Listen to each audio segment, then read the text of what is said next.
السلام علیکم ورحمۃ اللہ وبرکاتہ۔ شرح الفقہ الاکبر، صفحہ نمبر 86۔ بسم اللہ الرحمن الرحیم۔ ولا خلقہم مؤمنا ولا کافرا ولکن خلقہم اشخاصا۔ فرماتے ہیں اور اللہ رب العزت نے لوگوں کو مومن بنا کر یا کافر بنا کر پیدا نہیں کیا، بلکہ اللہ رب العزت نے خلق جب فرمایا تب نہ صفت ایمان سے متصف نہ صفت کفر سے جو ہے وہ متصف تھے، بلکہ اللہ رب العزت نے تو ایمان قبول کرنے کے قابل اور کفر اختیار کرنے کے بھی جو ہے قابل بنایا، تو اس میں صلاحیت اور قابلیت رکھ دی۔ فرماتے ہیں ولاکن خلقہم اشخاصا، لیکن اللہ رب العزت نے ان کو یعنی لائق اور ایمان قبول کرنے کے قابل اور کفر قبول کرنے کے جو ہے قابل بنایا، تشخصات کے ساتھ جو ہے اللہ رب العزت نے ان کو پیدا فرمایا ہے۔ ٹھیک ہے،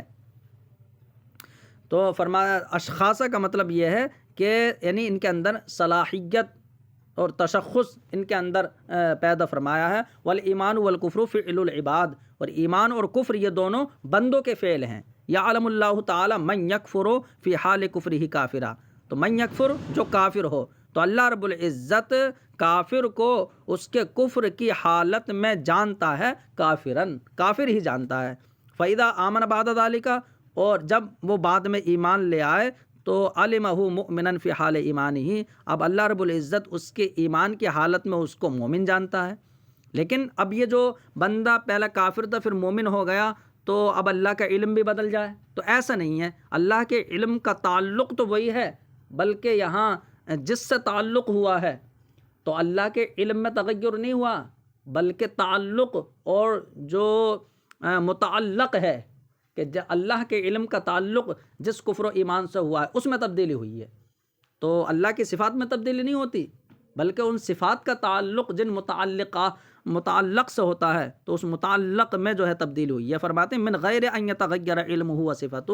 لیکن اللہ کا علم اور اس کی صفت نہیں بدلی ہے۔ وجمیع افعال العباد من الحرکت والسکون، فرماتے ہیں کسبہم علی الحقیقت، اور بندوں کے تمام افعال خواہ حرکت ہو یا سکون یہ بندوں ہی کا کسب ہے حقیقت میں، تو حقیقت میں تو بندوں کا کسب ہے یہ۔ ٹھیک ہے، یعنی مجازن کسب نہیں کہیں گے، بلکہ کسب تو حقیقت بندے کا ہی ہے وہ۔ اب اس کی شرح پڑھتے ہیں۔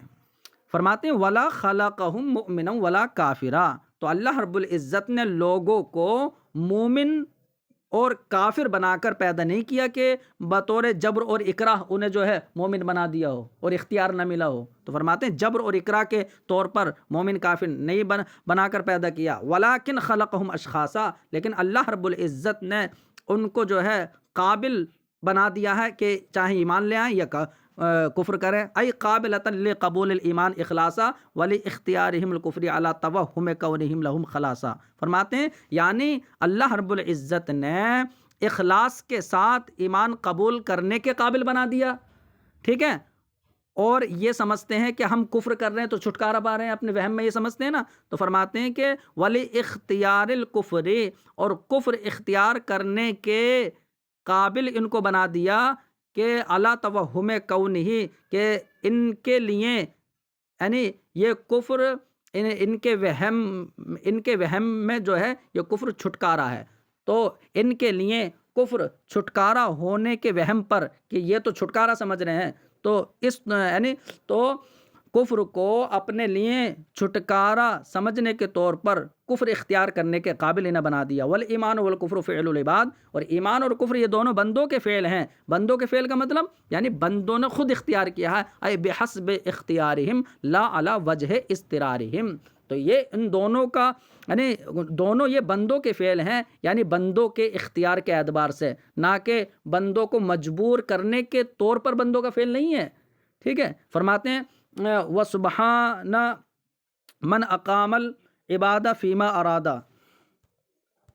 فرماتے ہیں پاک ہے وہ ذات کہ جس نے بندوں کو قائم فرما دیا، یعنی اس کے مطابق جو اس نے ارادہ کیا۔ تو اللہ رب العزت نے اپنے ارادے کے مطابق بندوں کو جو ہے وہ کیا ہے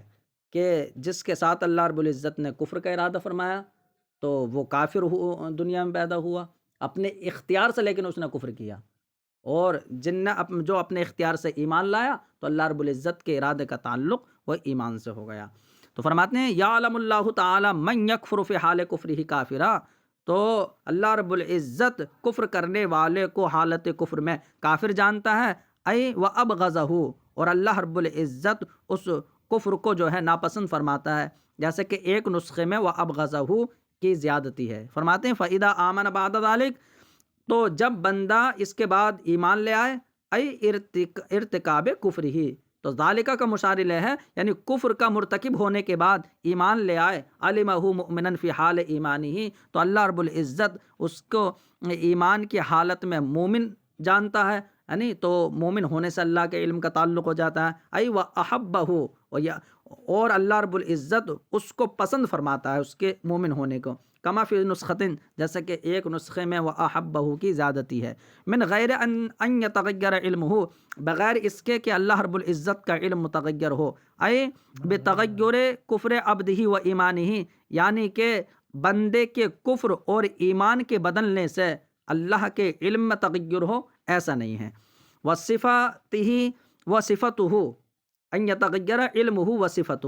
تو نہ تو اللہ کا علم بدلتا نہ اس کی صفت، یعنی ای ومن غیر ان یتغیر نعتہ الازلی من الغضب والرضا المتعلقین بالکفر والایمان، تو اللہ کی صفت کیا، تو اللہ کا علم وہ بندے کے کفر اور ایمان سے ہوا، تو کفر ایمان بدلا لیکن اللہ کا علم نہیں بدلا، اور ایسے ہی اب اللہ رب العزت کفر سے راضی ہوتا ہے، ایمان سے راضی ہوتا ہے اور کفر سے ناراض ہوتا ہے، تو جو اللہ کی دونوں صفت یہ غضب اور رضا ہیں جن کا تعلق کفر اور ایمان سے ہوتا ہے، یہ اللہ کی صفت ازلیہ یہ بھی نہیں بدلی ہے۔ فرماتے ہیں یعنی ومن غیر ان یتغیر، اور بغیر اس کے کہ اللہ کی صفت ازلی بدلی ہو، یعنی کہ غضب اور رضا کہ جن کا تعلق کفر و ایمان سے ہوتا ہے ان میں بھی تبدیلی نہیں ہوتی۔ وَإِنَّمَا التَّغْيِيرُ تغیر ہو یہ، وَإِنَّمَا التَّغَيُّرُ فِي متعلقہما باختلاف الزمان، فرماتے ہیں بلکہ ان دونوں کا جو متعلق ہے، اگر علم متعلق ہو تو وہ متعلق بن جائے گا، تو علم اور اللہ کی صفت ازلی ان دونوں کے جو متعلق ہیں تو ان متعلق میں تغیر ہوتا ہے زمانے کے بدلنے کی وجہ سے، کہ ایک زمانے میں کفر ہے اور ایک زمانے میں جو ہے ایمان ہے، تو اس زمانے کے اختلاف سے ان کے متعلق میں جو ہے بدلاؤ ہو گیا۔ بل وقد علم بی ایمان بعض و کفر آخرین قبل وجودہم فی عالم شہودہم، فرماتے ہیں بلکہ اللہ رب العزت نے یعنی اپنے علم ازلی سے جان لیا ہے بعض لوگوں کے ایمان کو اور باقی کے کفر کو، ان کو عالم دنیا میں موجود فرمانے سے پہلے، تو اللہ اپنے علم ازلی سے جانتا ہے۔ الا انہ سبحانہ من فضلہ و کرمہ لا یعمل بمجرد تعلق علمہ بل لا بد من اظہار اختیار العبد و حصول عملہ، فرماتے ہیں لیکن اللہ رب العزت اپنے فضل و کرم سے، یعنی اللہ رب العزت اپنے فضل و کرم سے اپنے علم کے تعلق کے اعتبار سے اللہ رب العزت عمل نہیں فرماتا ہے، کہ پھر اللہ اپنے علم کا تعلق، اللہ رب العزت کے علم کا تعلق تو ہے ازل سے ہی، لیکن اللہ رب العزت اس علم کے تعلق کی وجہ سے ہی عمل نہیں فرماتا ہے کہ اسے کافر بنا دے اور اختیار نہ رہے، یا اس کو مومن بنا دے اپنے علم ازلی سے ہی اور بندے کو اختیار نہ رہے۔ تو فرماتے ہیں کہ اللہ رب العزت اپنے فضل اور کرم سے، یعنی یہ اللہ اس کا فضل و کرم ہے، حالانکہ وہ جانتا ہے علم ازلی سے یہ بندہ مومن ہوگا یا کافر، پھر بھی اسے اختیار دیا ہے۔ تو فرماتے ہیں اللہ کا یہ فضل اور کرم ہے کہ وہ اپنے محض علم کے تعلق کے اعتبار سے عمل نہیں فرماتا، بل لا بد من اظہار اختیار العبد و حصول عملہ، بلکہ اللہ یہ ضروری یہ ہوتا ہے کہ بندے کا اختیار ظاہر کر دے اور اس کا عمل حاصل ہو جائے، کہ بندہ اپنے اختیار کو ظاہر کر دیتا ہے کہ میں ایمان لاؤں گا یا کفر، اور اس کا عمل حاصل ہو جائے، لیترتب علیہ الحساب، تاکہ اس پر حساب کا ترتب ہو جائے کہ اگر بندہ ایمان لایا ہے تو پھر اس کا حساب ہوگا، اور اگر کفر کیا ہے تو اس کا بھی حساب ہوگا، پھر جو حساب ہوگا اس پر ترتب ثواب و عقاب ہوگا۔ فرماتے ہیں اگر ایمان کا حساب ہے تو ثواب ہے، اور اگر کفر کا حساب ہے تو عقاب ہے۔ وَيَتَفَرَّعُ عَلَيْهِ الثَّوَابُ أَوِ الْعِقَابُ، پھر حساب کے بعد اس پر ثواب یا عقاب کا تفرع ہو سکے تو اللہ رب العزت نے بندے کے اختیار کو ظاہر فرمایا ہے۔ واللہ اعلم بالصواب، اور اللہ درست جانتا ہے۔ وجمیع افعال العباد من الحرکت والسکون کسبہم علی الحقیقت، فرماتے ہیں کہ بندوں کے تمام افعال خواہ حرکت ہو یا سکون، ای علی ای وجہ یکون من الکفر والایمان والطاعت والعصیان، تو حرکت و سکون کہہ دیا، تو حرکت و سکون یہ کسی بھی طریقے پر ہو، خواہ کفر ہو یعنی کہ بندہ کفر کرے تو یعنی یا ایمان لائے، یا نیکی ہو یا نافرمانی ہو، تو کسی بھی طریقے پر حرکت و سکون ہو، یہ بندوں کے تمام افعال کسبہم علی الحقیقت، یہ حقیقت کے طور پر بندوں ہی کا کسب ہے، یعنی خود بندوں کا اپنا کمایا ہوا ہے حقیقت میں۔ تو یہ بندے کی طرف جو کسب کی نسبت ہے نا، یہ حقیقت میں ہوئی ہے ای لا علی طریق المجاز فی النسبتی، تو کسب کی نسبت جو بندے کی طرف ہے اس نسبت میں مجاز کے طور پر بندوں کا کسب نہیں ہے، ولا علی سبیل الاکراہ والغلبتی، اور نہ بندوں کا کسب یہ ایک مجبور کرنے اور غلبے کے طور پر ہے، بل باختیارہم فی فعلہم بحسب اختلاف اہوائہم ومیل انفسہم، فرماتے ہیں بلکہ ان کا یہ تمام افعال کا کسب یہ بندوں ہی کا کسب ہے، تو یہ ان کے اپنے فعل میں اپنے اختیار کی وجہ سے ہے کہ انہوں نے اپنے فعل میں اپنے اختیار انہیں ملا، ٹھیک ہے، کیونکہ ان کی جو خواہشیں ہیں وہ مختلف ہیں اور ان کے نفسوں کے میلان مختلف ہیں، کہ کسی نے تو ایمان کی طرف کوئی مائل ہوا اور کوئی کفر کی طرف مائل ہوا، اس وجہ سے فرماتے ہیں بل باختیارہم، بلکہ یعنی انہیں مجبور نہیں کیا گیا، بلکہ جو ان کے افعال ہیں اب اپنے فعل میں ان کے اختیار کے ساتھ ان کا کسب ہے، کہ ان کی خواہشیں مختلف ہونے کے اعتبار سے اور ان کے نفسوں کا میلان الگ ہونے کے اعتبار سے، فرماتے ہیں فَلَهَا مَا کَسَبَتْ وَعَلَيْهَا مَا اكْتَسَبَتْ، تو پھر ان کے نفسوں کا میلان جیسا ہوا، تو اگر اچھی طرف میلان ہوا علم کے کیا ہے ایمان کی طرف، تو فرماتے ہیں ان کے نفسوں کے لیے وہ ہوگا جو انہوں نے کسب کیا، کہ اگر ایمان کا کسب کیا نیک اعمال کا تو وہ ان کے فائدے کے لیے ہوگا، وَعَلَيْهَا مَا اكْتَسَبَتْ، اور نفسوں کے خلاف ہوگا، یعنی کہ اگر جو ہے انہوں نے نفس کا میلان جو ہے کفر کی طرف کیا ہے تو پھر جو کمایا ہے تو وہ جو ہے اس کے ذمے ہوگا، یعنی کہ وہ اس کا حساب ہوگا۔ فرماتے ہیں لا کما زعمت المعتزلہ، تو بندوں کو اختیار ملا ہے، ٹھیک ہے، ایمان یا کفر کا، ایسا نہیں ہے جیسے کہ معتزلہ نے گمان کر لیا کہ ان العبد خالق لافعالہ الاختیاریہ، کہ بندہ اپنے تمام افعال اختیاریہ کا خالق ہے، تو بندہ اپنے تمام افعال اختیاریہ کا خالق نہیں ہے بلکہ کاسب ہے، تو یہ کہا جائے کہ بندہ کسب کرنے والا حقیقت میں، لیکن خلق تو وہ باری تعالیٰ کا ہے، تو وہ اپنے فعل اختیاری چاہے ضرب ہو چاہے شتم ہو یا اس کے علاوہ جو بھی بندوں کے فعل ہیں تو وہ ان کا خالق ہے، یہ معتزلہ نے کہہ دیا۔ ولا اور نہ ایسا ہے جیسا کہ جبریہ نے کہا القائلون بنفی الکسب والاختیار بالکلیہ، جو بالکلیہ بندے کے کسب اور اختیار کی نفی کے قائل ہیں، وہ کہتے ہیں بندہ بالکل پتھر کی طرح مجبور محض ہے، تو فرماتے ہیں کہ جبریہ اور قدریہ یعنی ان دونوں کے اعتبار سے نہیں ہے بلکہ بندوں کو اختیار ملا ہے، اور اختیار ملا ہے لیکن اس اختیار کی وجہ سے ایسا نہیں ہے کہ وہ خالق بن جائیں، بلکہ بندے کا کسب ہوتا ہے۔ ففی قولہ تعالی ایاک نعبد و ایاک نستعین، تو فرماتے ہیں ایاک نعبد و ایاک نستعین، اللہ کے اس قول میں رد علی الطائفتین فی ہذہ القضیہ، تو فرماتے ہیں کہ اس جملے میں دونوں یعنی اس آیت میں دونوں جماعت کا رد ہے، ٹھیک ہے، تو فرماتے ہیں کہ کیسا رد ہے، تو ہم تیری عبادت کرتے ہیں اور پھر ہم نے عبادت تو کر لی ہے، یعنی اب اس پر مدد تجھی سے چاہتے ہیں، ٹھیک ہے، تو اب دیکھو ہم نے جو کسب کیا ہے، جو عبادت کی ہے، تو اللہ رب العزت سے تو اس پر مدد مانگ رہے ہیں کہ مولا تعالی ہمیں جو ہے اس کی استطاعت دے دے، ٹھیک ہے، تو ہم رب تعالی کے محتاج ہو گئے، تو ہم نے کہا مولا ہم نے عبادت اب کر رہے ہیں لیکن خلق تو ہی فرمائے گا یہ عبادت ہو جائے، تو اس کا مطلب بندہ تو کسب کرتا ہے، خلق اللہ رب العزت فرماتا ہے، تو دیکھو کس کا رد ہو گیا، معتزلہ کا رد ہو گیا، اور کس کا،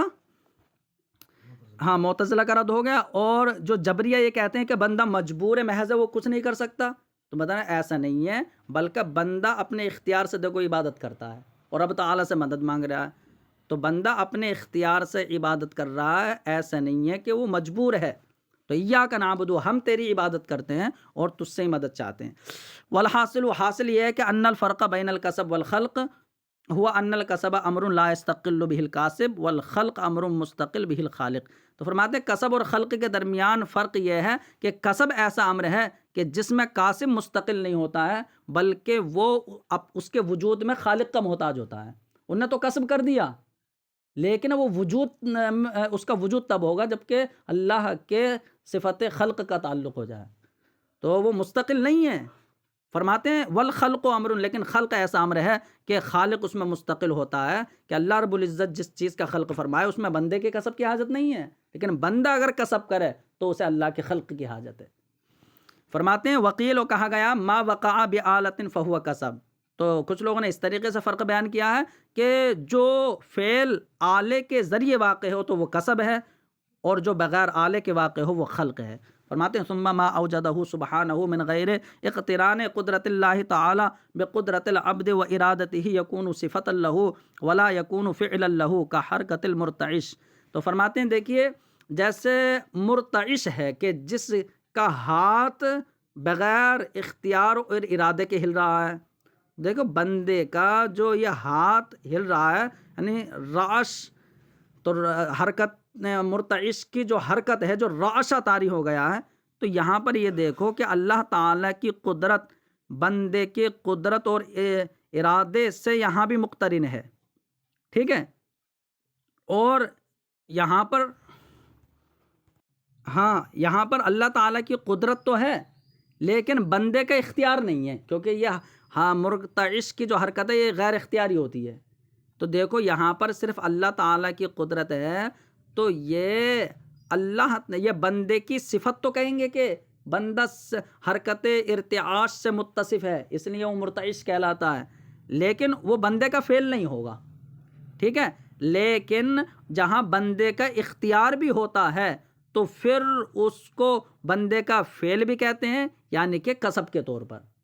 کہ یہ بندے کی صفت بھی ہے اور اس کا کسب بھی ہے. تو اس کا مطلب یہ ہے کہ جہاں بندے کا اختیار نہ ہو تو وہ بندے کی صفت تو بنتا ہے، فعل نہیں، اور جہاں بندے کا اختیار بھی ہو جائے تو وہ بندے کی صفت بھی بنتی ہے اور اس کا فعل بھی یعنی کسب بھی بنتا ہے. ٹھیک ہے، تو فرماتے ہیں کہ ثم ما اوجدہ سبحانہ،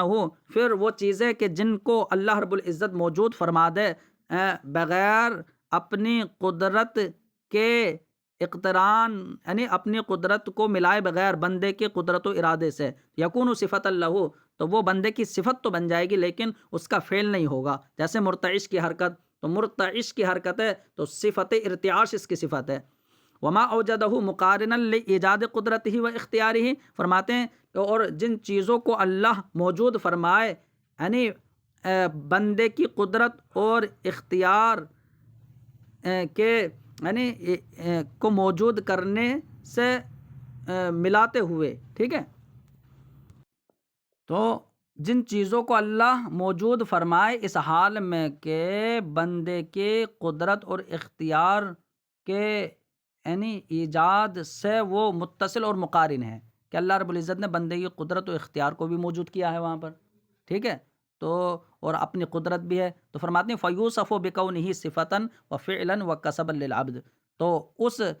چیز کے بندے کی صفت ہونے سے جو ہے وہ چیز موصوف ہو جائے گی بندے کا فعل اور کسب ہونے سے، تو وہ بندے کا فعل اور کسب اس کی صفت ہونے سے موصوف ہو جائے گی. فرماتے ہیں کل حرکات الاختیاریہ، جیسا کہ حرکات اختیاریہ، تو کہیں گے کہ یہ بندے کا کسب ہے، بندے کا فعل ہے، بندے کی صفت ہے، لیکن یہاں خالق تو رب تعالی ہی ہے. یہاں بھی فرماتے ہیں ثم المتولدات، تو تین چیزیں ہو گئی. ایک تو جس میں بندے کا اختیار نہیں ہے تو وہ بندے کی صفت تو ہے، فعل نہیں، یعنی اس کا کسب نہیں ہے. اور ایک وہ کہ جہاں بندے کا بھی اختیار ہے تو وہ بندے کی صفت بھی ہے اور اس کا فعل یعنی کسب بھی ہے. اور ایک وہ چیز ہوتی ہے کہ جو اثر ہوتی ہے، تو فرماتے ہیں کہ وہ اللہ تعالیٰ کے خلق سے ہوتی ہے، بندے کا اس میں خلق نہیں ہوتا. جیسا کہ بندے نے کسب کیا یعنی کسی کی پٹائی لگا دی، تو ضارب کا جو ضرب ہے یہ کسب ہے، ٹھیک ہے، اور اللہ کا خلق بھی ہے یہاں پر۔ اب اس ضرب کا جو اثر ہوگا درد، تو وہ درد جو ہے وہ بندے نے پیدا نہیں کیا ہے، تو اس کا خلق اللہ نے فرمایا، لیکن معتزلہ کہتے ہیں یہ بندے کے ہی خلق سے ہوا ہے، بندہ اپنے افعال کا خالق ہے۔ فرماتے ہیں ثم المتولدات، پھر جو اثر پیدا ہوتے ہیں، کل علم فی المضروب والانکسار فی الزجاج، جیسے کہ مضروب میں جو درد ہوتا ہے اور شیشے میں ٹوٹنا جو ہوتا ہے، یعنی اسے توڑ دیا، تو کاسر جو بندہ ہے تو کسر جو ہے یہ اس کا کسب ہے، لیکن اس کا انکسار جو ٹوٹنا ہے یہ اللہ کے خلق سے ہے۔ فرماتے ہیں شیشے میں ٹوٹنا، مضروب میں درد، بخلق اللہ، یہ اللہ تعالیٰ کے خلق سے ہے۔ وعند المعتزلۃ بخلق العبد، اور معتزلہ کے نزدیک یہ بندے کے خلق سے ہے۔ ہم کہتے ہیں بندہ یہاں خالق نہیں ہے، یعنی فرماتے ہیں واللہ تعالی خالقها، اور اللہ تعالی تمام بندوں کے افعال کا خالق ہے، تو اللہ تعالیٰ ہی خالق ہے۔ یہ تو معتزلہ کے رد میں اب کچھ آیت کریمہ پیش کریں گے۔ فرماتے ہیں ای موجد افعال العباد، یعنی اللہ رب العزت بندوں کے افعال کا موجد ہے، وفق ما ارادہ، یعنی اپنے ارادے کے موافق، لقولہ تعالیٰ، کیونکہ اللہ تعالیٰ کا فرمان ہے اللہ خالق کل شیء، کہ اللہ ہر چیز کا خالق ہے۔ فرماتے ہیں شے سے مراد یہاں ممکن ہے، کیوں؟ اس لیے کہ اللہ ہر چیز کا خالق ہے، تو اللہ رب العزت کے خلق کے تحت جو ہے وہ واجب اور ممتنع تو نہیں آئے گا، ٹھیک ہے، اس لیے کہ تحت خلق اور تحت قدرت وہ صرف ممکن ہی آتا ہے، تو یہ تو عقل نے دلالت کر دی کہ شے سے مراد یہاں ممکن ہوگا، تو فرماتے ہیں کہ عقل کی دلیل کی وجہ سے یہاں ممکن مراد ہے، یعنی ہر ممکن کا خالق ہے۔ وفعل العبد شیء، فرماتے ہیں بندے کا فعل بھی یہ شے ہے،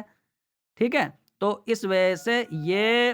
اللہ رب العزت کی ہی مخلوق ہوگی، تو تمام بندوں کے افعال اللہ کے مخلوق ہیں۔ وَلِقَوْلِهِ تعالیٰ، اور دوسری دلیل اللہ کا یہ فرمان ہے أَفَمَنْ يَخْلُقُ كَمَنْ لَا يَخْلُقُ، تو کیا جو خلق فرماتا ہے وہ اس کی طرح ہے کہ جو خلق نہیں کر سکتا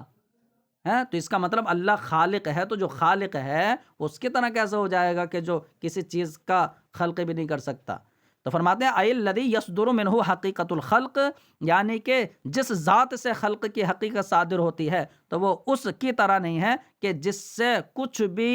خلق صادر نہیں ہو سکتا، یعنی کہ یہ جو بت وغیرہ ہے ان سے کچھ بھی خلق نہیں ہو سکتا۔ وَهَذَا فِي مَقَامِ التَّمَدُّحِ بِالْخَالِقِيَّةِ، اور یہ آیت کریمہ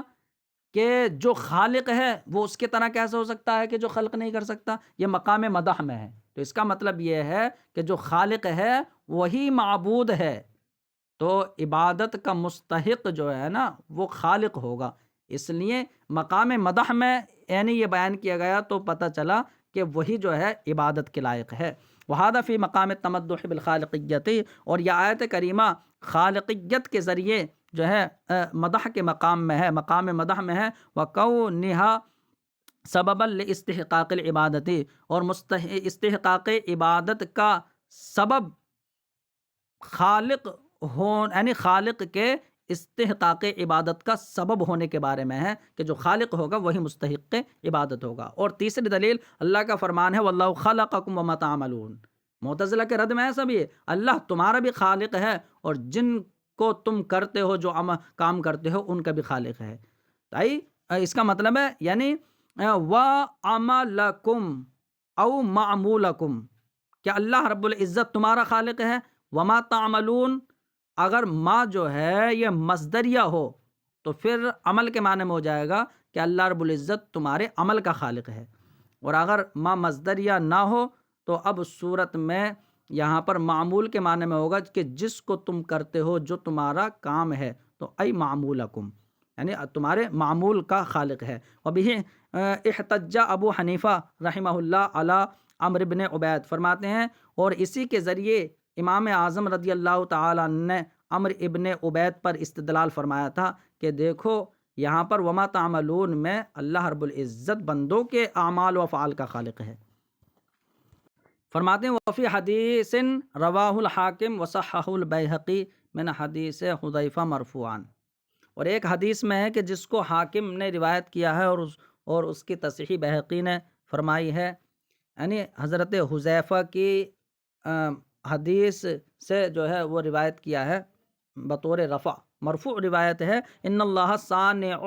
کل صانع و صنعتہ، بے شک اللہ رب العزت ہی ہر صانع اور اس کی صنعت و کاریگری کا صانع ہے۔ تو جو بندہ صانع ہے یا جو اس کی صنعت و کاریگری ہے، تمام کا صانع تو اللہ رب العزت ہے، تمام کا خالق ہے۔ فرماتے ہیں وَلِذَا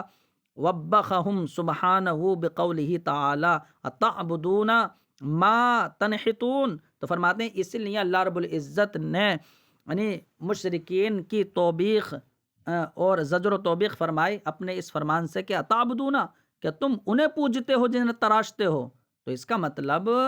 کہ جو تراشے ہوئے ہیں، جو خود کے بنائے ہوئے ہیں، وہ کیسے معبود ہو سکتے ہیں؟ معبود تو وہ ہے جو ہر چیز کا خالق ہے۔ تو فرماتے ہیں کہ ای ما تعملون من الاصنام، کہ جو بت تم بناتے ہو تراشتے ہو انہی کو پوجنے لگے۔ تو اسی وجہ سے اللہ رب العزت نے توبیخ فرمائی کہ جو مصنوعات ہے وہ معبود کیسے ہو سکتے ہیں؟ معبود تو وہی ہوگا کہ جو ہے ہر چیز کا صانع ہے۔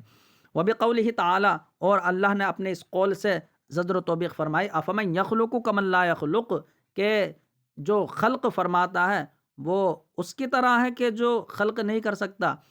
تو یہ پیچھے آ گیا۔ فرماتے ہیں وَلِأَنَّ الْعَبْدَ لَوْ كَانَ خَالِقًا لِأَفْعَالِهِ لَكَانَ عَالِمًا بِتَفَاصِلِهَا، اور دوسری دلیل یہ بھی ہے کہ دیکھیے اگر بندہ اپنے افعال کا خالق ہوگا تو پھر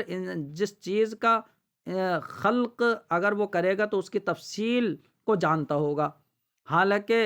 وہ بندہ کسی کام کو کرتا ہے تو اس کی تفصیل اسے معلوم نہیں ہوتی ہے۔ فرماتے ہیں وَلِأَنَّ الْعَبْدَ، اور اس لیے کہ بندہ اگر اپنے افعال کا خالق ہوگا لَكَانَ عَالِمًا بِتَفَاصِيلِهَا، تو ضرور ان تمام کو تفصیل سے جاننے والا ہوگا، ان کی تفصیلوں کو بھی جاننے والا ہوگا، جیسے کہ اس کی طرف اللہ کا فرمان اشارہ کرتا ہے أَلَا يَعْلَمُ مَنْ خَلَقَ، کہ جو خالق ہے کیا وہ نہیں جانتا ہے؟ تو اس کا مطلب خالق کو تو علم ہوگا اپنی مخلوق کا۔ اور فرماتے ہیں کہ اس کی طرف حضرت علی کا قول بھی اشارہ کر رہا ہے کہ بندہ خالق نہیں ہے اپنے افعال کا، بلکہ رب تعالی ہی خالق ہے۔ کیونکہ جب حضرت علی سے پوچھا گیا کہ بِمَاذَا عَرَفْتَ رَبَّكَ، کہ کس چیز کی وجہ سے تم نے اپنے رب کی معرفت حاصل کی، تو حضرت علی نے اس وقت فرمایا کہ عرفت اللہ بفسخ العزائم، کہ میں نے اللہ رب العزت کو پہچانا یعنی اپنے عزم اور ارادے کے فسخ کے ذریعے، کہ جب بندہ کسی چیز پر عزم کرتا ہے تو پھر اس کا عزم جو ہے وہ فسخ ہو جاتا ہے، ٹھیک ہے، تو پھر وہ